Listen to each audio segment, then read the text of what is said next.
Okay, hello everyone. Welcome to Forward the Film. In today's video, I would like to do a reference video pertaining to Halloween 2018's second trailer that just released.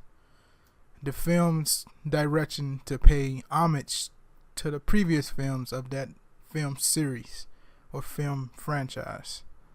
So in this trailer, you will get a bunch of moments that make homage or pay homage to the previous films, whether it be a weapon, a poster, an outfit, a car, anything that you see in a trailer or a film that pays homage to the previous films of that franchise is a reference. Enough said of that. Let's break down the references and Easter eggs found in the Halloween 2018 second trailer.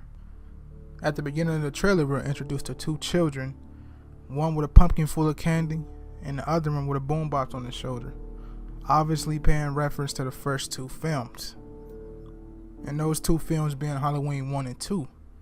Now, the reference from the first film represents Tommy, who was bringing a pumpkin out of school to take home to make a jack-o'-lantern, but ran into a bunch of bullies who tripped him and knocked over his pumpkin. And the second kid, obviously referencing Halloween 2 with the boombox on his shoulder. In Halloween 2, a kid was walking with a boombox on his shoulder, listening to the radio, and happened to walk into Michael. As we get a behind-the-back shot of Michael walking down the back of a house, heading towards the shed. As we get a speech from Laurie that brings back memories of Halloween Resurrection from the beginning of the film, and where she was referencing life and death, and that her time on this earth is slowly coming to an end because she knows Michael is coming for her. 40 years ago, on Halloween night, Michael Myers murdered 3 people. In one continuous shot, we follow Michael going to the shed where he picks up a hammer, obviously referencing Halloween 2, where he kills Garrett, the security guard.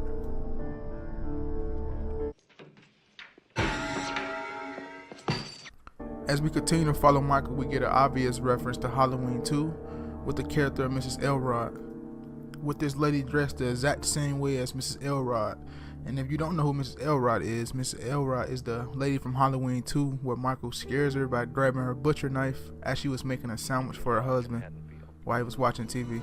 In the 2018 version, instead of Michael just taking her knife and leaving like he did in Halloween 2, we are shown in the trailer that he used the hammer to kill the lady who was dressed as Mrs. Elrod to grab the butcher knife next to the ham on the cutting board, and an obvious little reference to the ham. After killing Mrs. Elrod, we follow Michael through the streets of Haddonfield, Illinois, where he blends in on Halloween night, but also begs me to question how 40 years later he's still able to blend in into the town of Haddonfield when the crime he committed 40 years ago is notorious within that town. And I find it very curious that nobody knows or sees him and knows who this guy is, and he just blends in so easily. I mean, think about it.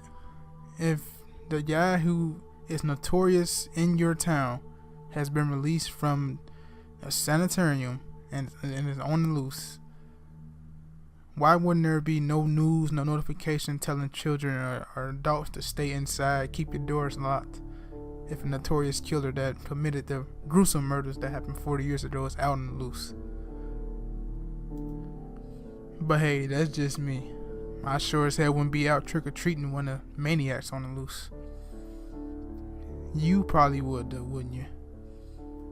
The next referencing shot, we get the exact same shot from the first film back in 1978, to where Michael appears from the closet behind Laurie and slashes her in the arm and she falls over the railing, and Michael stands at the top of the steps and gives a little pause, staring down at Laurie as he continues his chase.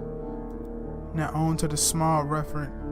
I believe the hanging clothes shown in the trailer is a little subtle reference to when Laurie was looking out the window in the first film at Michael Myers as he was standing by the hanging clothes outside, looking back at her through her window. It's not a huge reference, but a very subtle one. As we progress through the trailer, we see Laurie has been preparing for this day ever since the incident back in 1978.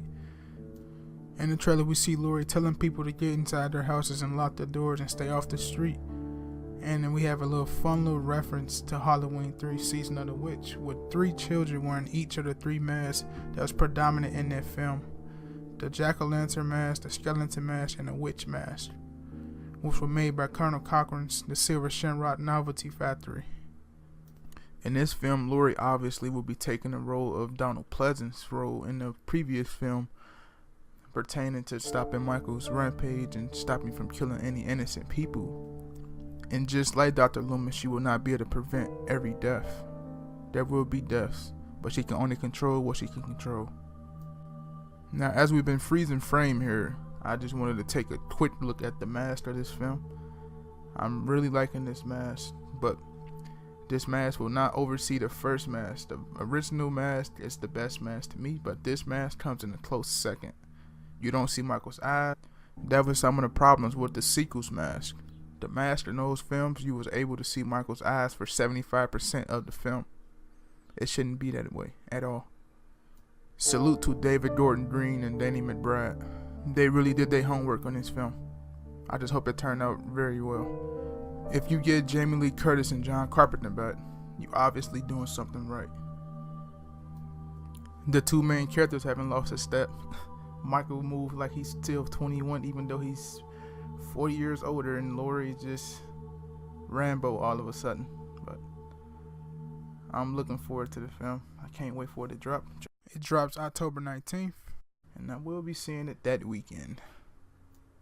And I hope you guys are as well. But until next time, if you enjoyed the video, make sure to like, share, and subscribe if you're new. And I'll see you in the next video. Goodbye.